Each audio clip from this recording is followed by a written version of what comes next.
They took what they wanted and left my horse for dead. Jace's fists tightened. Bandits were the scourge of the frontier, the same ones who had turned many a town into ashes, and yet he remained calm. His anger was a controlled thing, stored like firewood for when it mattered. "You're lucky to be alive," he said quietly.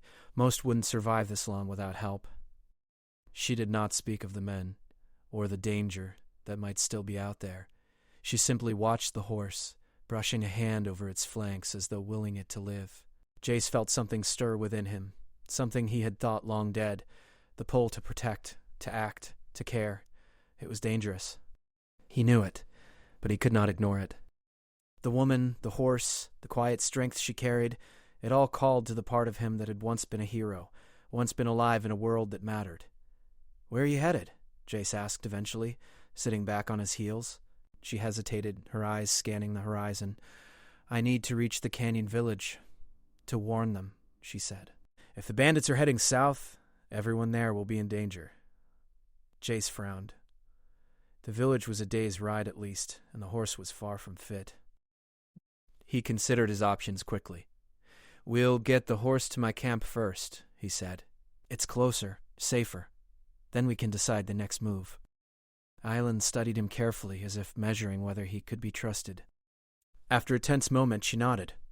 "Lead the way." The horse stumbled occasionally, but Aelin stayed close, whispering words of comfort, her fingers brushing over its mane. Jace walked beside her, his eyes scanning the horizon. The desert was beautiful, but deadly. He had learned that lesson the hard way. By the time they reached his small cabin, the sun was dipping below the jagged horizon, and the sky was painted with streaks of orange and purple. The canyon walls glowed like molten stone in the fading light. Jace led the horse into the shade of the lean-to, letting it settle onto the cool sand. Island crouched beside the animal, murmuring in a language Jace didn't understand. He watched her silently, impressed by the gentle authority she commanded. The horse's breathing slowed, and for the first time since she arrived, there was a sense of peace in the small canyon. "I owe you," Island said quietly, looking up at Jace. He shrugged. "You'd do the same for me," he replied. But deep down he knew it wasn't the same. He had been hiding, running from the world, avoiding connections. And now, in the harsh light of the desert, he felt that fragile thread pulling him back in, threatening to undo the solitude he had fought so hard to maintain. As night fell, the stars stretched across the sky like diamonds scattered on black velvet. Jace lit a small fire, the flickering flames casting shadows across the rocky walls. Aelin sat quietly, wrapped in a blanket, her eyes reflecting the dancing firelight. Jace stared into the flames, thinking about how life had a strange way of forcing itself into your world when you least expected it. He didn't know what the future held. The bandits might still be out there. The desert might still take what it wanted. But for now, there was a fragile peace, a moment of connection he hadn't felt in years. And in the quiet of the canyon, with a dying horse nuzzled close and a fierce woman watching over it, Jace McCall felt the first spark of life stirring within him again. But perhaps, he thought, it could still surprise him. Night had settled fully over the canyon. The stars were bright, cold, and distant, like pinpricks in the black sky. The desert wind whispered through the rocks, carrying with it the faint scent of sage and sand. Inside the small lean-to, the fire Jace had lit flickered softly, casting shadows that danced along the walls. Aelin was sitting cross-legged beside the wounded horse, her hands moving gently over its mane, humming low words that seemed to calm both the animal and the restless night. Jace leaned against a rock, eyes half closed, listening to the soft rhythm of the horse's breathing. He wanted to sleep, but his mind was restless. He had hidden here for months, avoiding everyone and everything, and yet, in a single day, the world had intruded on him again, carrying pain and danger straight to his door. He glanced at Aelin, who was quiet but alert, her dark eyes scanning the shadows beyond the firelight. "Are they far behind?" Jace asked finally, his voice low. Aelin didn't look up. "Northridge," she said quietly. "A few hours at most. They won't stop until they find me. Or what I carry." Jace frowned out. "What do you carry?" She hesitated, her hand still on the horse. "Information," she said at last. "Something they don't want the canyon village to know. Something that could ruin them." Jace's instincts kicked in. Bandits in the desert were one thing, but people who killed to hide information were something else entirely. "We'll need a plan," he said. "That horse isn't going to make it if we try to outrun them. We can't fight them out in the open, not like this. We need to be smart and hidden." The wind picked up, rattling the loose rocks along the canyon walls. Jace's hand hovered near his revolver. He had been careful for months, avoiding trouble, keeping a low profile. But trouble had a way of finding him anyway. The memory of past fights, of friends lost and towns burned, flickered in his mind. He hadn't wanted to be a hero again, yet somehow the desert had forced one into his lap. By dawn, Jace and Aelin had moved the horse into a narrow side canyon, a place where the walls rose like a fortress and the entrance was easily guarded. Jace had dragged several boulders across the opening to make it harder for anyone to approach unnoticed. Aelin had tied the horse securely, checking its wound carefully and applying more herbs.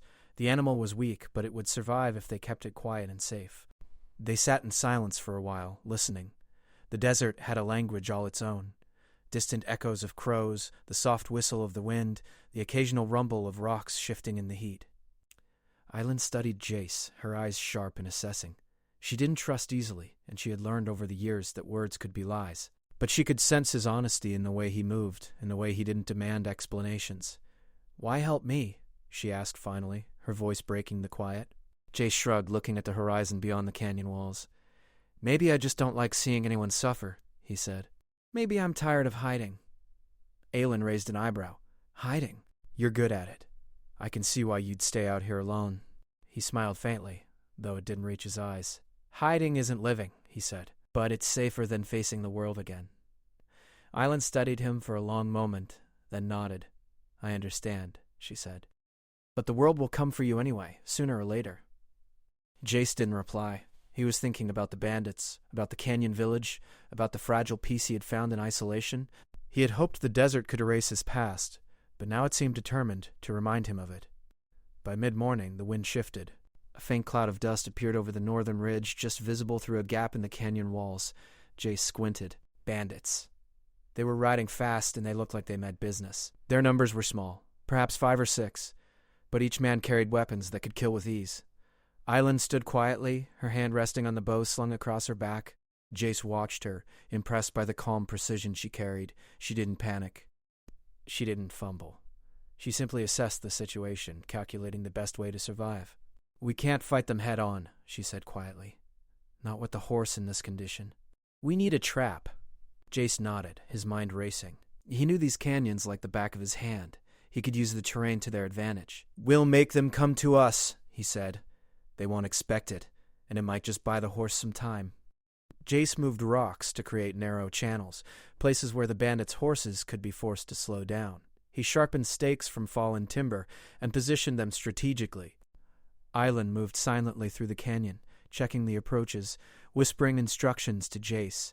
Together, they became a unit, 2 people who had never met before yet moved with an almost instinctive coordination. As the sun dipped low, the bandits arrived at the canyon entrance. They paused, scanning the shadows, shouting threats and demands.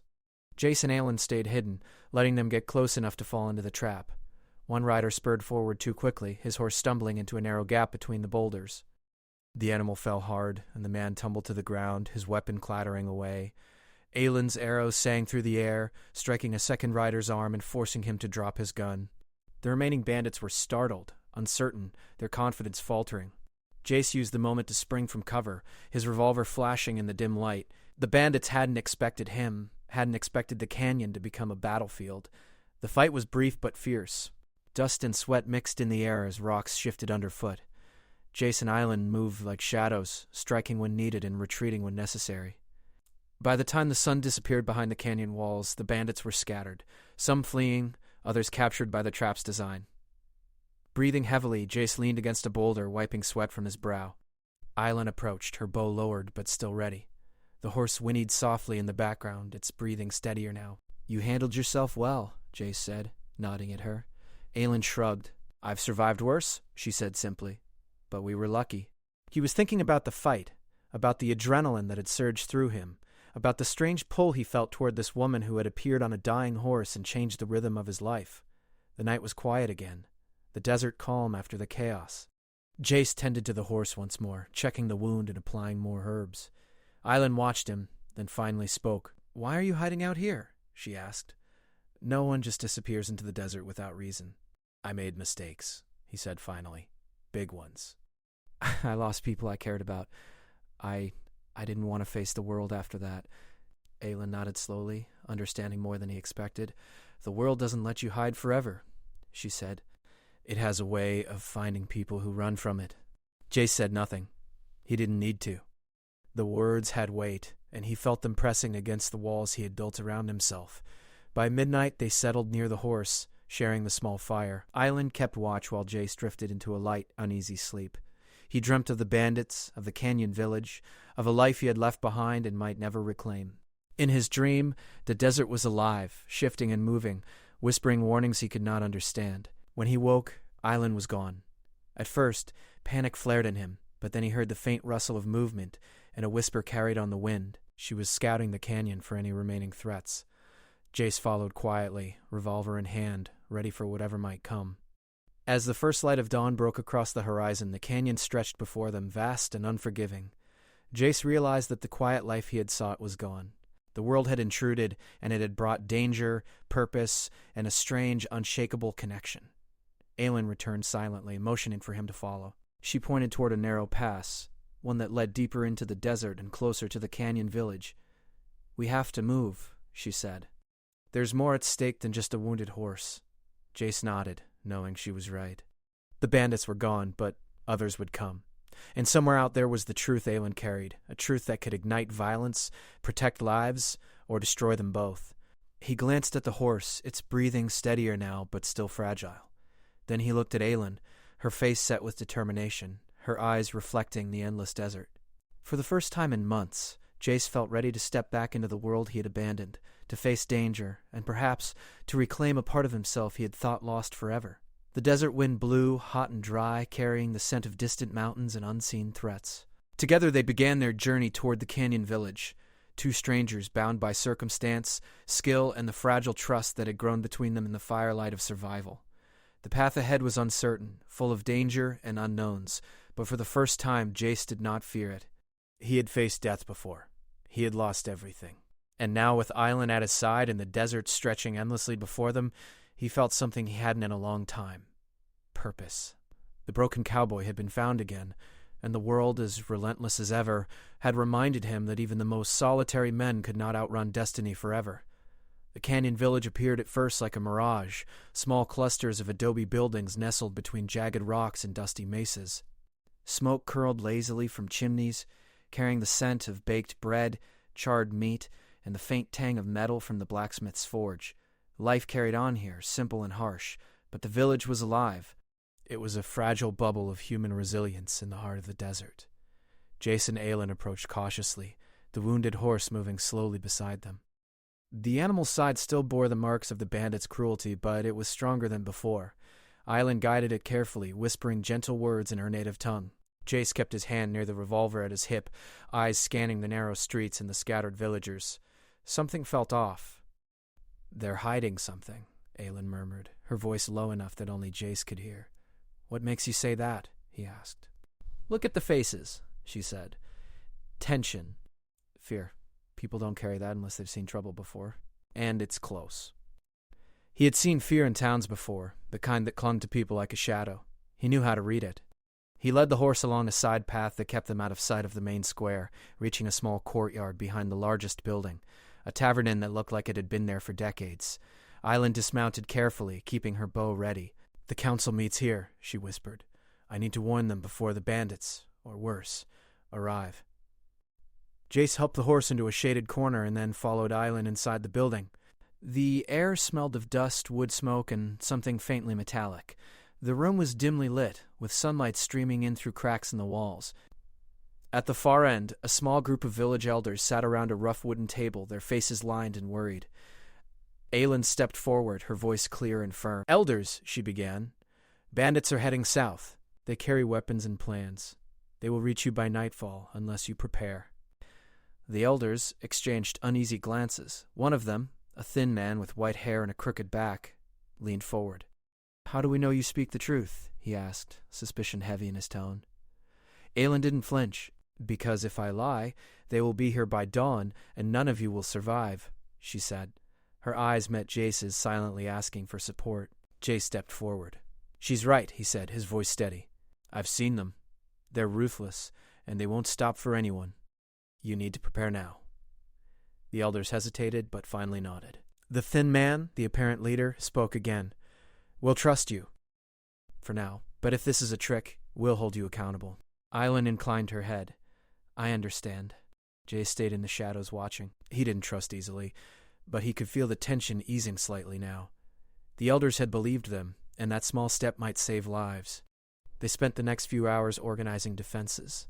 Villagers brought weapons from hidden stores, barricaded doors, and gathered what little food and water they had. Jace moved silently among them, helping wherever he could, while Aelin briefed the council on the bandits' likely path and intentions. But as the sun dipped toward the horizon, another danger approached, one that neither Jace nor Aelin had anticipated. From the ridge beyond the village, a larger force appeared, moving faster and more organized than the previous bandits. These men wore armor and carried strange weapons, unfamiliar to the frontier but deadly all the same. The desert wind carried their metallic scent, and a chill ran down Jace's spine. They're not just bandits, Aelin whispered. These are raiders. Soldiers of a kind. They want something more than gold. They want control. The village was vulnerable, its defenders armed with little more than rifles and courage. The raiders would crush them if they attacked directly. He glanced at Aelin, who was already scanning the incoming threat, calculating. We need a plan, he said, voice low. Fast. Aelin nodded, her eyes fierce. We'll use the canyons. Narrow paths. We can make them fight where we choose. And we have the advantage of knowing the land. Together they led the village defenders to strategic points, high ledges for archers, narrow passes for blocking, hidden pits for slowing the raiders. Jace felt the familiar rush of anticipation, the clarity that came from danger. He hadn't fought like this in years, and yet every move felt instinctive. As night fell, the raiders reached the outskirts of the village. Torches flickered in the distance, casting long, threatening shadows. The villagers were tense, gripping weapons and waiting for the first strike. Jace and Aelin stayed at the edge of a narrow canyon path, ready to strike at the right moment. The first wave of raiders entered the pass, their movements careful but arrogant. They underestimated the terrain. Jace let out a low whistle, and Aelin's arrow sang through the air, striking one man's shoulder and sending him tumbling into a ditch. Chaos erupted. The villagers fought bravely, guided by Aelin's knowledge and Jace's tactical commands. Rocks were rolled onto the raiders, arrows rained from the ledges, and the narrow passes forced the attackers into slow, deadly lines. Despite being outnumbered, the defenders held their ground, each second bought by skill and knowledge. In the middle of the fight, Jace spotted one of the raiders heading straight for Aelin. Without thinking, he charged, revolver raised. Shots rang out, echoing through the canyon. The raider fell, but more were coming. Aelin ducked behind a boulder, loosing arrows with deadly precision. Together, they moved like shadows through the chaos, striking where needed, saving lives without hesitation. Amid the fight, Aelin finally revealed the full truth. They're after a device, she said between breaths, ducking a falling rock. A small energy core. It's hidden in this village. If they get it, they can control the desert routes and enslave anyone who resists. Jace's jaw tightened. Where is it? He demanded. She pointed to a small stone building at the village's center. Inside the old forge, she said. It must never leave the village. Realizing the stakes, Jace ran toward the forge, Aelin at his side. Raiders tried to intercept them, but they were slowed by traps and narrow paths. Jace kicked open the forge doors, revealing a small glowing device resting on a metal pedestal. Its light pulsed softly, almost alive. This is it, Aelin said, relief and fear mixing in her voice. If they take it, everything changes. Jace picked it up carefully, feeling its warmth. The device was small but powerful, its energy humming in his hands. They needed to protect it at all costs. Outside, the fight raged on. The raiders were relentless, but the villagers were inspired. They fought with courage, knowing what was at stake. Jace and Aelin moved strategically, directing defenders, using every canyon path and hidden nook to their advantage. Hours passed. The raiders began to falter, their formation breaking under the combined efforts of villagers and two skilled fighters. Jace and Aelin pushed forward, cutting off retreat paths, forcing the enemy into traps that left them disarmed or captured. By the time the first light of dawn touched the canyon, the raiders were defeated. Some fled, terrified and broken, while others were captured by the villagers. The device remained safe, its soft glow still pulsing in Jace's hands. Aelin finally allowed herself to breathe, her shoulders relaxing for the first time in days. We did it, she said softly. Jace nodded. though exhaustion weighed heavily on him. "Not just us," he said. "The village helped. Without them, this would have been over in minutes." She looked at him, her eyes reflecting gratitude and something deeper. "You didn't have to get involved," she said. "You could have stayed hidden." "I couldn't," he said simply. "Not this time." The villagers gathered around, their eyes wide with awe and respect. They had survived against impossible odds, and it was clear that the courage and skill of two strangers had made all the difference. As the sun rose higher, casting long shadows across the canyon, Jace and Aelin stood together, watching the village recover. The broken cowboy and the Apache woman had faced danger, death, and uncertainty, and they had emerged victorious. Yet both knew this was only the beginning. The desert held more threats, more secrets, and more challenges than anyone could imagine. But for the first time, Jace felt a spark of something he hadn't felt in years. Hope. And with Aelin at his side, he knew that whatever came next, he wouldn't face it alone. The canyon village was safe, the device secure, and the desert quiet once more. But the horizon hinted at new dangers, shadows moving just beyond sight. And in that quiet, Jace understood something profound. The world didn't leave men broken, it gave them chances to rise again, if they were willing to fight. She nodded, as if sensing his thoughts. Together they turned toward the horizon, ready to face whatever the desert might throw at them next. The broken cowboy had fought, had saved lives, and had found a purpose once more. But the story was far from over. The desert sun rose hot and harsh, turning the canyon walls a brilliant gold. The village was alive with activity, rebuilding what had been damaged, tending to the wounded, and reinforcing defenses. Yet Jace McCall and Aelin knew that danger was far from over. The bandits had fled, yes, but there were bigger threats now. Forces that would stop at nothing to seize the device Aelin had protected, a device that pulsed softly with a quiet but immense power. Jace stood at the edge of the canyon, the wind tugging at his dusty coat. The horse they had saved stood nearby, grazing weakly but steadily. His eyes scanned the horizon, searching for signs of movement. The desert could hide anything, bandits, raiders, worse.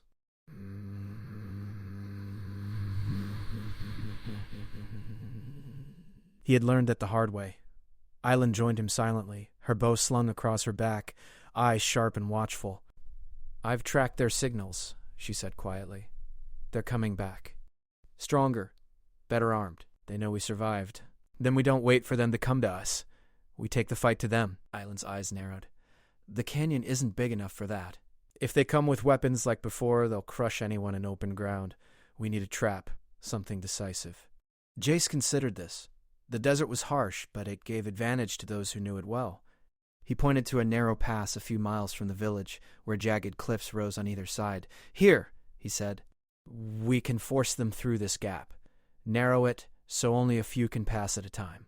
They'll lose numbers before they even reach the village." Aelin nodded, a plan forming in her mind. "We'll need decoys, fire traps, and sharp stakes.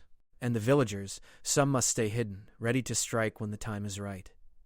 Together they worked swiftly, organizing the defenses and teaching the villagers how to use the canyon to their advantage.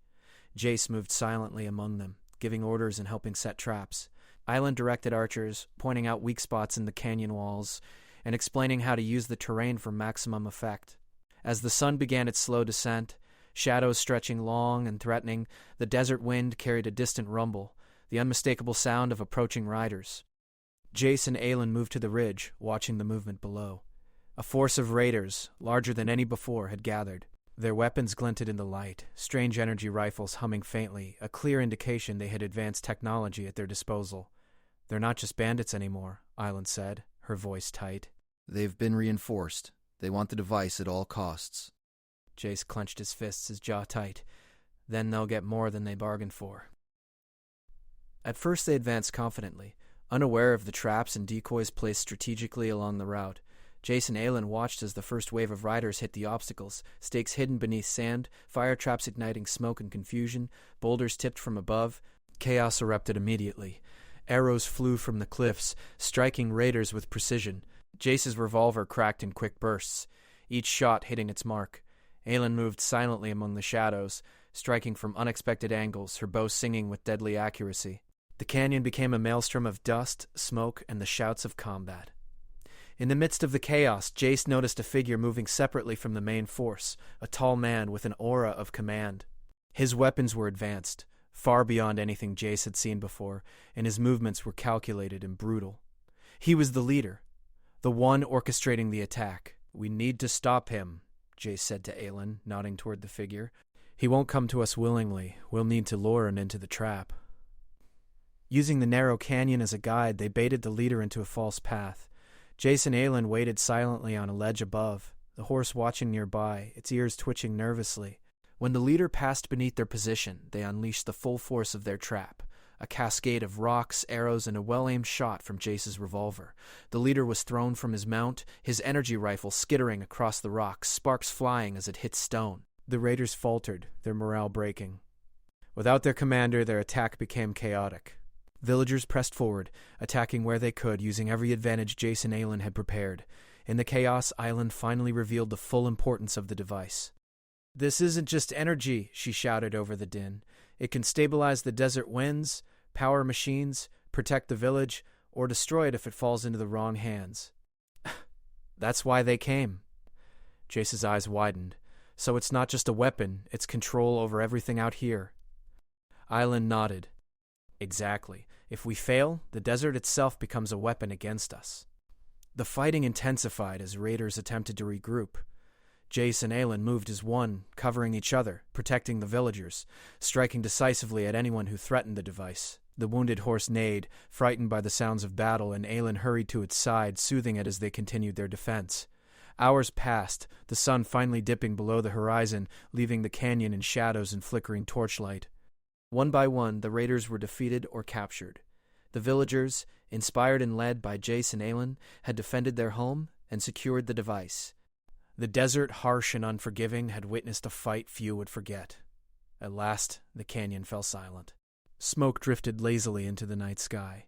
Bodies of raiders lay where they had fallen, their energy weapons useless without their operators. Jace and Aelin surveyed the aftermath, exhaustion heavy, but satisfaction present. Aelin turned to Jace, her face streaked with sweat and dust. "We did it," she said softly. Jace shook his head. "No," he replied. "The villagers did it. We just gave them a chance." Aelin smiled faintly. "And we survived. That counts for something, too." The horse, still alive and now more stable, nuzzled against Aelin's shoulder. She stroked its mane, whispering words of comfort. Jace watched her, realizing that the woman who had arrived on a dying horse had become more than a companion. She had reminded him of what it meant to fight for something, to care for something, to live again. As the first light of dawn crept into the canyon, Jace felt a strange sense of peace. The world had not broken him entirely.